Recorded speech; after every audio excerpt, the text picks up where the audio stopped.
mapalad ang gumaganap ng katarungan at ang gumagawa ng matuwid sa lahat ng panahon. Awit 106 verse 3.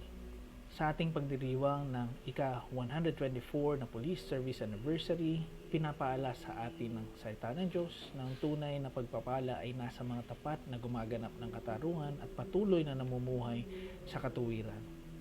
Bilang mga lingkod bayan, tayo tinawag hindi lamang para magpatupad ng batas, kundi para magsilbing huwaran ng integridad, malasakit at pananampalataya. Ang ating serbisyo ay hindi lamang trabaho. Ito ay isang misyon mula sa Diyos upang maging ilaw at gabay sa ating kapwa. Manalangin po tayo. Amang Diyos, kami ay nagpapasalamat sa 124 na taon ng paglilingkod ng aming pong pambansang pulisya. Salamat po sa bawat opisyal at kawani na tapat na nagsasakripisyo para sa kapayapaan.